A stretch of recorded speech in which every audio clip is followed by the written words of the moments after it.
What's going on, everybody? Welcome into another instructional video. Hopefully you guys are all doing well and ready for some more educational content. Today I'm going to be starting analyzing games from the 2014 Millionaire Open. If any of you guys are familiar with Maurice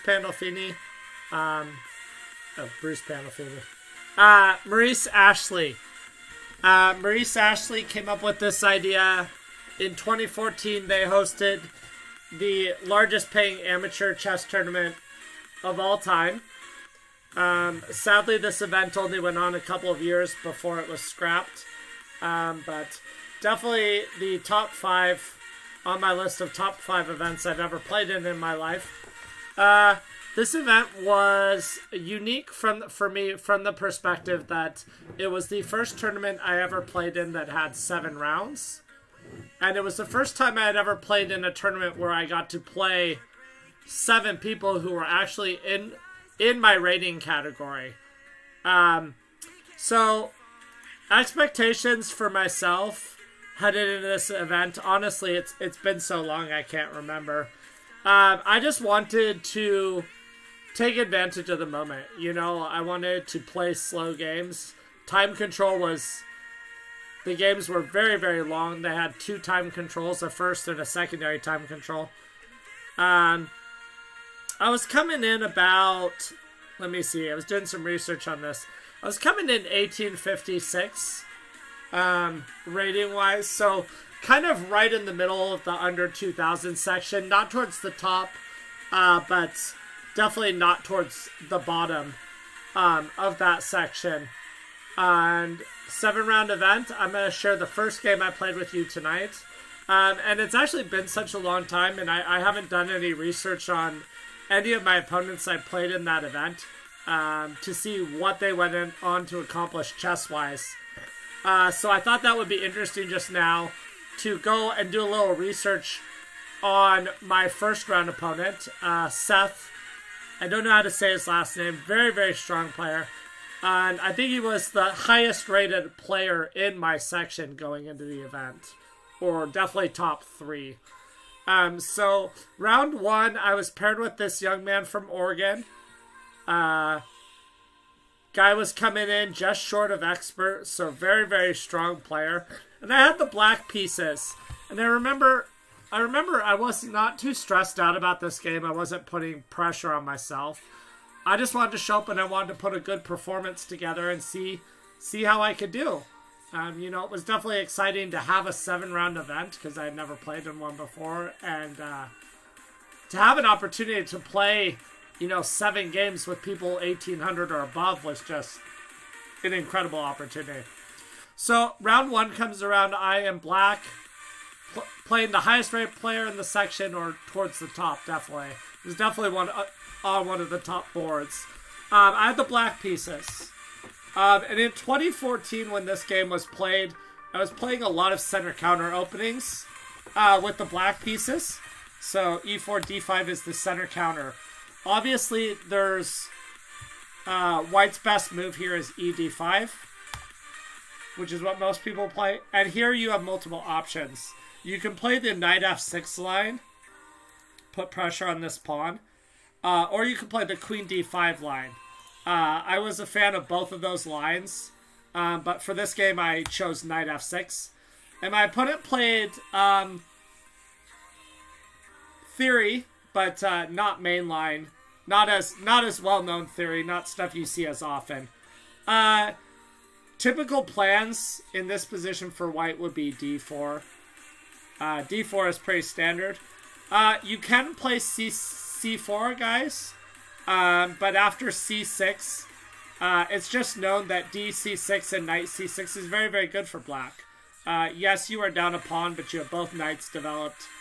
White cannot easily push this d-pawn without just giving the pawn back. And if that's the case, then he's going to have to go d3, and you're going to have to play e5, and you're just going to have a very nice central presence with your knights. And your pawn on e5, and your bishops have comfortable squares.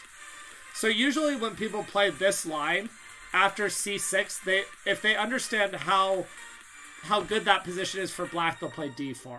And then you transpose back to a pawn of attack, which you can get with a couple different openings. So that is a very, very strong position for black at the cost of a pawn. The other line is d4, knight d5, and c4, which is very, very interesting, and I'll get into that more on a future lesson. But my opponent opted to play, again, a line that's not as played as often, but is still considered booked, which is bishop b5. The idea is that you're just putting this king in check, and if pawn c6, dc6, knight c6, this knight is pinned, and white's just up a pawn. So if you're going to play this way for black, I think you have to go bc6.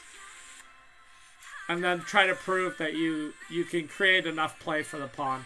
I'm not seeing black's compensation for being down a pawn. And then to top it all off, these two queenside pawns are just really, really ugly here. So I think that c6 is not a good move, and the best move here is bishop d7. Right away we put the pressure and the question to that bishop on b5. And if he takes, there is knight b d7.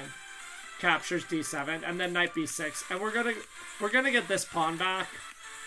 Again, c4, we can probably go c6, and I think white has enough compensation. Black has enough compensation for the pawn he's down. We also have queen d6, and then on c4, c6 again. And if you look at this position, if white plays d takes c6, knight c6, black has developed two knights and his queen, and is ready to castle and put pressure in the center of the board. And white has developed none of his pieces. So I would think that is more than sufficient compensation for being down a pawn. Which is why people play bishop b5, and then on bishop d7,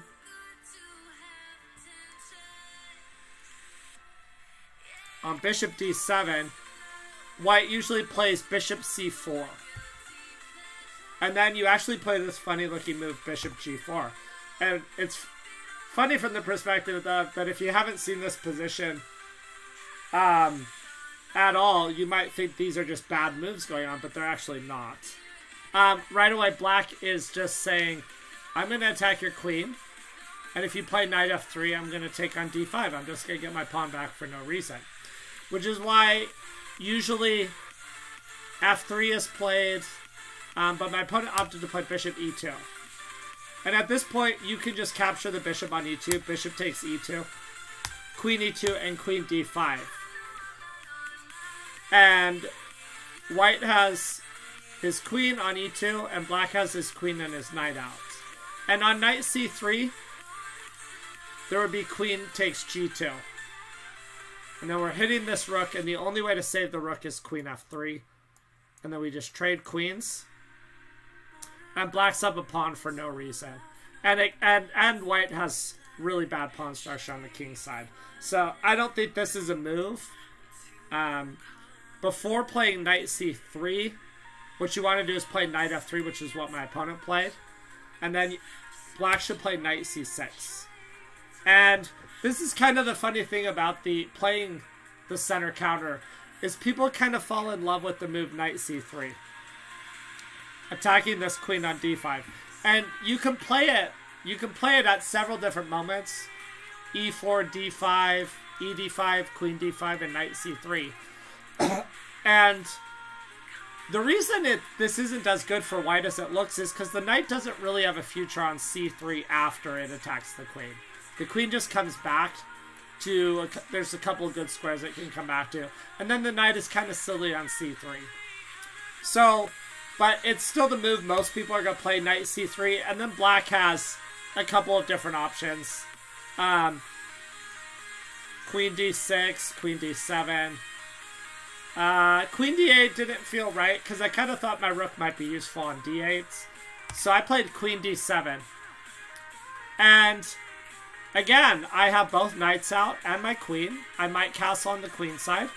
And I can play e6 and move the bishop out. This is a very, very pleasant scenario for black. And the other thing is that white would like to be active and play a move like pawn d4. But he has to be careful doing that, because this might just be a free pawn. Obviously, we have to be careful that we're not falling into some big advantageous situation for white in terms of development. But I think it's okay to grab the pawn on d4 if that happens. So pawn d4 would be the move you want to play for white, but it's not a good move. And instead, white has to play the more passive move, pawn to d3. And this move gives us the option to play e5 at some point. Not now, but later. e6, bishop e3. And now I made the decision that I want to castle on the king side. I'd say most of the time, if you're playing center counter or Scandi, you're probably going to castle on the king side. And I kind of noticed this little opportunity here to play the move bishop b4. And you guys might be thinking, well, that's pretty natural. Put the bishop on b4, pin the knight. For me, it goes a little deeper than just playing bishop b4. I am very comfortable playing against pawn weaknesses. Just straight up pawn weaknesses or doubled pawns that could potentially become weak. So bishop b4, I am going to probably take on c3, especially if he has to take with the pawn. Just because it fits me style-wise. I'm not saying white is losing after I take on c3 and the b pawn takes, but it fits my style. So he played a3, and he's basically saying, take on c3. I'll have the bishop and a knight for a knight and a knight. And a lot of people would rather have the bishop. To which I said thank you, and I took the bishop. I took the knight. And bc3. Now, guys, if there's any thoughts I may have had about castling queenside, I've basically shut down this idea. Because we know white's going to castle queenside because his pawns are all messed up on the queen side. But this open b file might be useful for an attack.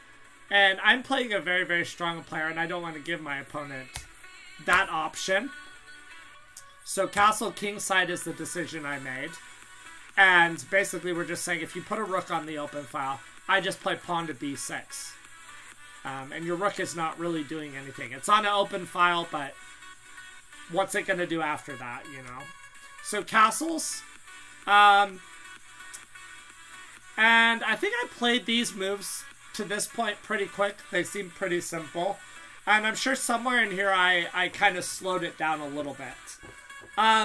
Obviously, I want to improve my f8 rook. I want to improve my a8 rook. I like my knights. My knights are good. It would be nice from a positional perspective at some point to play the move pawn e5. The idea is just to get a little bit more control over d4. Because white would probably like to push d4 and c4 at some point. And take advantage of those pawns having a little bit more of a presence in the center of the board. So I played rook f e8 first, which is a strong move. The idea is just that I want to play e5 and kind of clamp down more on this d4 square. I'm wondering if e5 right away was a better decision. Let's see, e5. e5 right away, I was probably worried about bishop g5. Bishop g5, he's attacking the e-pawn twice. I'm only defending it once. But the bigger threat is that he's threatening to wreck my kingside pawn structure. I guess knight e8. Knight takes e5 is not possible. Knight e5, queen e5, f6 is a pawn fork. So you're not losing material because of that, but bishop g5 looked a little annoying in the moment, so rook f to e8 was played first. The idea is that on bishop g5, you don't let him capture your knight, and you just move it to d5. And right away, we're creating the threat to capture on c3. A big part, guys, of trying to go after potential pawn weaknesses is at some point to force them to advance. in a situation that's advantageous to you. So that's what I'm trying to do here. I'm trying to get these pawns to either my opponent to start pushing them or to protect them. That's the idea. My opponent played c4. And yes, he is attacking my knight with tempo. But potentially he's creating more targets by pushing them forward. I played knight 5e7. The idea is that I want to come to g6 or f5 and to have more of a presence on this d4 square. The other thing that would be useful is if I can get this knight to f5, and we could get the bishop away from this diagonal, I could play rook d8. And then any ideas of him playing c3 and d4 are going to be gone. Because the c-pawn, if he pushes it, this d-pawn, if I had my rook and my queen lined up, this d-pawn's just going to fall. And then he's going to be down a pawn, and he's going to be losing more pawns here in a second, because the double c-pawns will not be able to protect themselves for long. So rook a d1 and e5. Again, guys, knight e5 is not a move. Knight e5, knight e5, queen e5, and f6. Just winning material for me on the spot. So we are gaining more space on the center of the board. We're clamping down on this d4 square, so now it's really hard to move. Because if he moves, we just take a pawn. And then he's left with double c-pawns and isolated a pawn, and he's down a pawn. He'd just be losing at this point if he makes a decision like that. So c3, and then I decided to put the question to his bishop. And he drops back. Now at this point, he is trying to play d4. He's trying to get these pawns moving in the center of the board. And I have to figure out what's a good moment, what's a good strategy for me once he pushes that pawn to d4. And my idea here was I will go knight g6. And if he pushes d4... Okay, I was thinking e4. I was thinking e4 with tempo on the knights. But it actually turns out that ed4 is stronger. Oh yeah, because we have the rook lined up on the e file. So bishop takes d4 is impossible. Rook takes queen. Which means white only has 3 options. Knight captures. If he captures with the knight, he's left with double c-pawns and an isolated a-pawn. And if I play my cards right, and I just start trading equal for equal, the endgame is going to be easily winning for me. If you can imagine just taking the rooks, the queens, the bishops, the knights off, and just playing with pawns, this is an easy win. Anybody of a decent level can win this as black if we take everything but the pawns off. So, but you might be thinking, well, he not play c takes d4 is more natural, you know, because then he fixes some of his pawns. What is the move here? I'm not even sure. I guess we go knight f4 with tempo. Again, bishop can't take. Rook takes the queen. So the queen has to move. Queen b2. Oh my goodness, guys. There's the very strong move. Knight g2. And black is winning. King g2. There's queen g4 check. King h1. Queen f3. King g1. And then all we have to do is get the rook to g6 and we win. So, rook e4. And then we're going to win this game. That's it. That's beautiful. That's beautiful. So, I like that idea. So that's, but he played knight e1. And I noticed throughout this game, and I still remember, he was spending a lot of time trying to come up with what to do, which was also giving me a lot of confidence in my position as a whole. So, I played rook a d8. My rook on a8 hasn't been doing anything, so it felt very natural. Also, keep in mind, guys, I can't remember. I think it's 40 moves. It was something like 2 hours for 40 moves. And then I don't remember what the sudden death was, if we both got like an hour or half an hour. But he has spent a lot of time to get to this point on his moves, and he has a lot more moves to play. And he has a position that's not easy to play. And I do know I have plenty of time on the clock at this point. So he plays knight c2. Again, I just remember thinking he really was not sure what he should be trying to do at this point. He would spend a lot of time thinking, and then he wouldn't really do anything constructive. And at this point, I know I'm in a much better position. I just have to try to find ways to just try to increase my advantage. So I played queen f5. It felt natural to try to bring my queen closer to some of his kingside squares. This queen also can put some pressure on this d-pawn. The rook and the queen are piling up here, and white has to stay defending this. And I don't think he wants to push because of this pressure on the e-file. So he moved the rook to e1, and I played e4. So now what I'm saying is, if you take d-e4, I will play queen e4. And yes, material is equal, but these queenside pawns are still going to be an issue. They're still going to be an issue, and they're eventually going to cost white this game. But you might be thinking, well, wouldn't it be more natural for him to just push d4? And that is true, and that was what he played. And here I remember thinking to myself, I have a big advantage here. Big advantage here. I want to put some pressure on this c-pawn at some point by like knight a5. But he's going to push d5. And he's going to gain some space. So watch how I do this. I played b6. b6 is kind of a funky looking move. But what I want to do is play knight a5 and like c5 sometimes.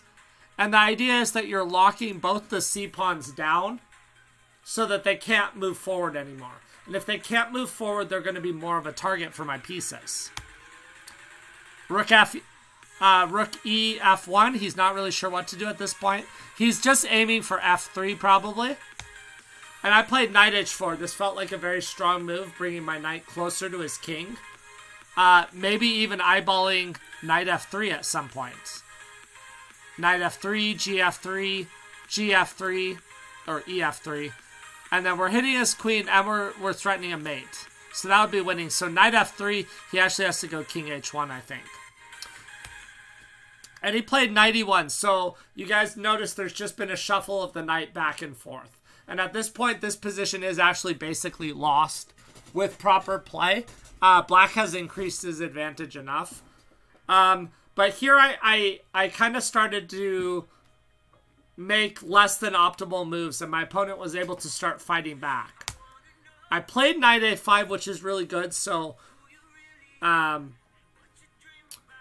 yeah, this is a really good move. This is a really good move. Slightly better would have been queen a5. The idea just to target both these queenside pawns right away. But I wanted to keep my queen and my knight over here near his king. But queen a5 was a little stronger. Knight a5 is good. And then he played f3, and this is kind of where I start to lose my big advantage. I played the correct move here, which is ef3, opening the e-file for my rook. You notice this bishop is pinned to the queen. And I thought, obviously, he's probably going to play knight f3.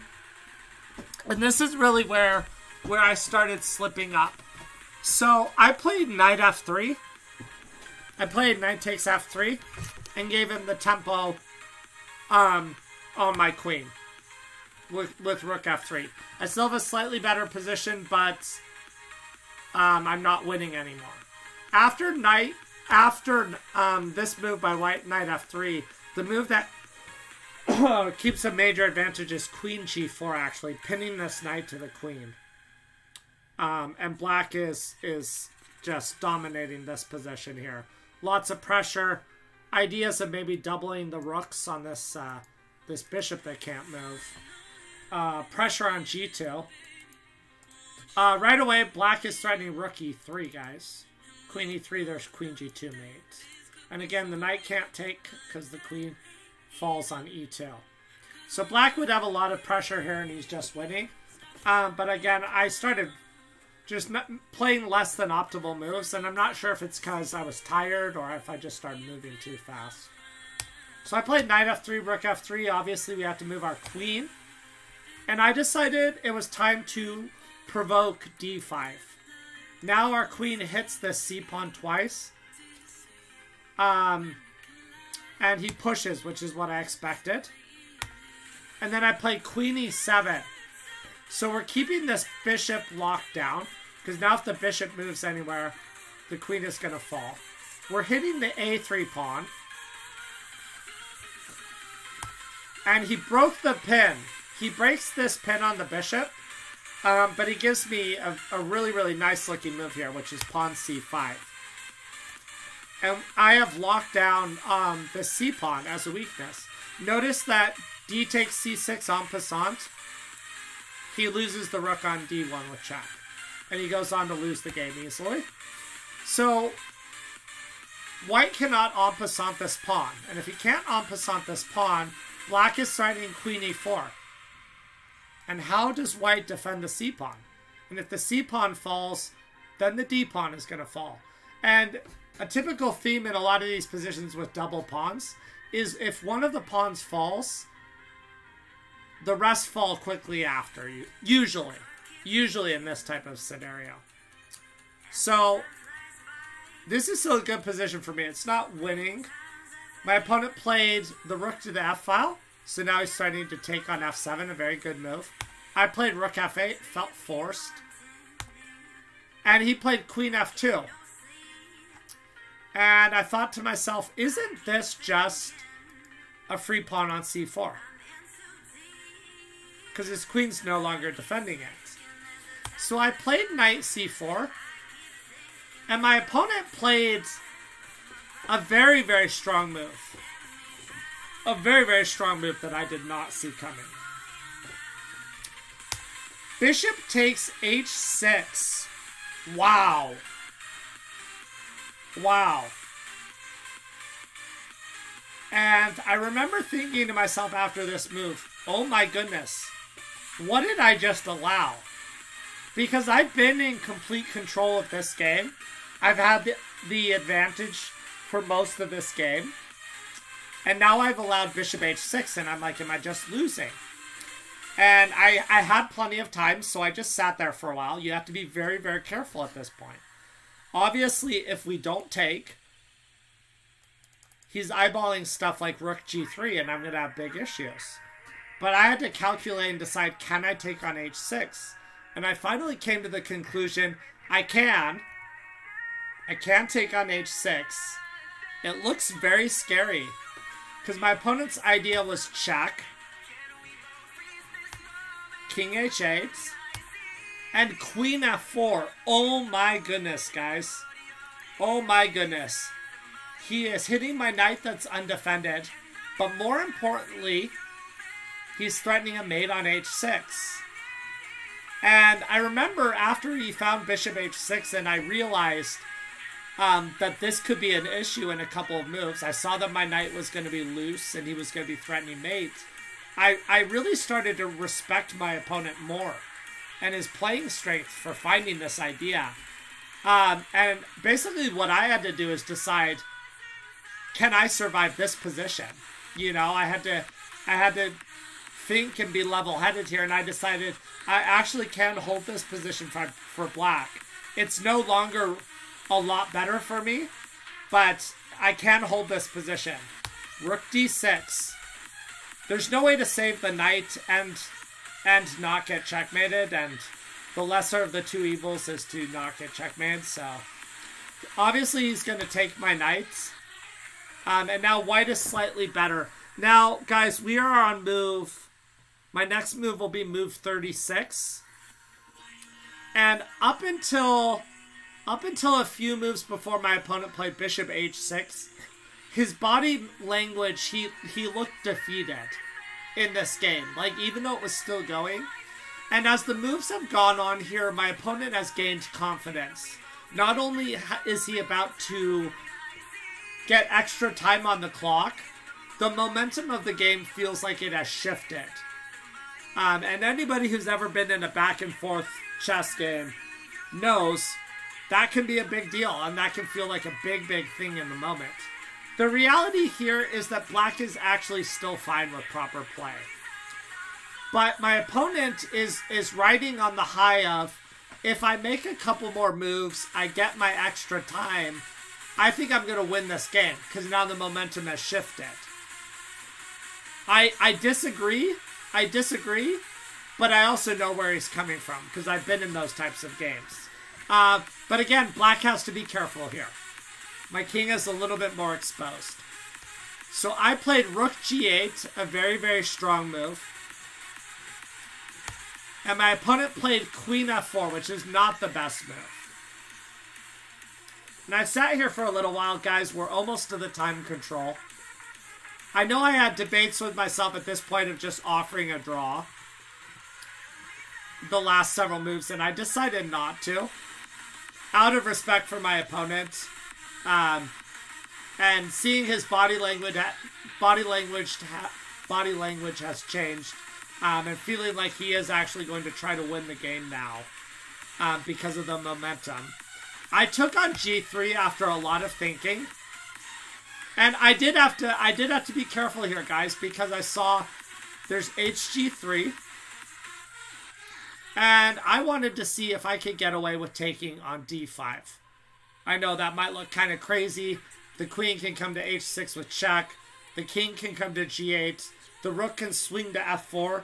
And then there's potential mating attacks on the g file. And it looks very scary.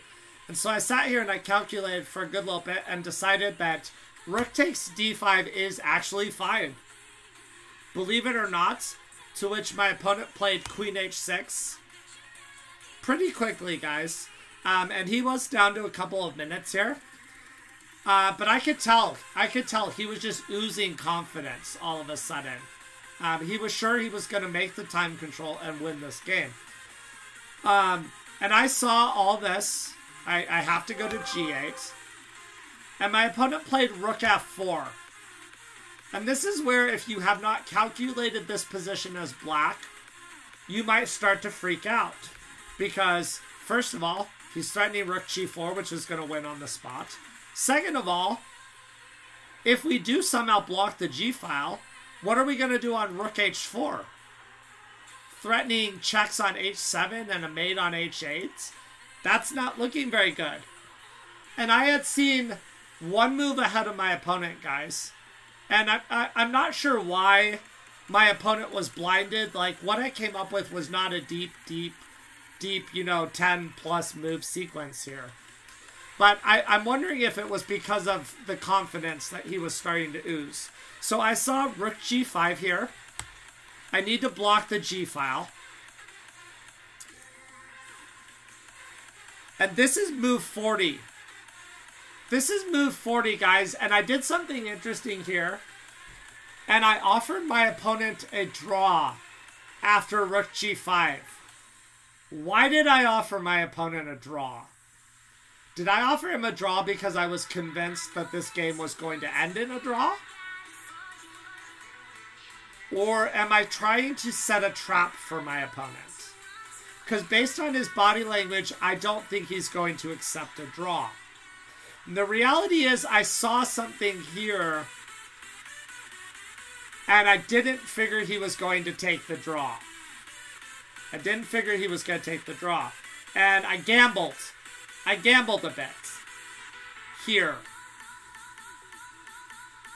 And he quickly declined and played the move rook h4. And confidence, guys. His confidence was just oozing. This was move 40. He had made the time control. He's got checkmating threats on the h-file. How am I going to cover these weaknesses?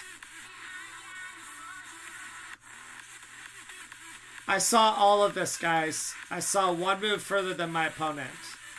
What was the move I played that instantly turned my opponent's smile into almost tears? I kid you not, guys. I kid you not. I just kind of looked at him after rook h4. I very calmly picked up my queen and dropped it on e1. And my opponent sat there and he looked like he was going to cry. And then he tipped his king over. Because king h2 is forced. Oh, wait. I think he may have played one move. Yeah, he played king h2. I quickly took on g3. And he sat there and he shook his head for a little while, realizing that his extra time he's gained is not going to mean anything. And he tipped his king over because king h1 or king g1, there's mate on g2. What a game, guys. What a game. To this day, this is still one of my favorite tournament games of all time. Easily one of the strongest opponents I've ever beaten over the board. And I did a little research on my opponent before going live with this lesson. And it turns out my opponent has continued to play chess. That's not always the case for some of these people you encounter. But my opponent is actually, as of this moment, is rated 2279. 2279. He's 21 points, I think, for meeting the requirements to make FM. So, my opponent's gained over like 300 points since this game was played. So, I mean, props to my opponent, but what a crazy back and forth chess game. Hopefully you guys learned something from this. And you've learned maybe a little bit how to handle those momentum shifts. Because if you look at the first part of this game, Black always pretty much had an edge. And then it became a big edge. And then I kind of started slipping up. But I was able to maintain playing the best moves. And then my opponent just crumbled right before the time. Actually, he crumbled when he played rook h4 and made the time control. Anyway, I hope you guys enjoyed that. Please make sure you're subscribed to the YouTube channel, guys. Check out my TikTok, Instagram, Facebook for more educational content. I will be posting Game 2 from this event tomorrow. Appreciate you guys watching and hanging out. You guys have a good night. I'll see you guys later. Thanks. Bye.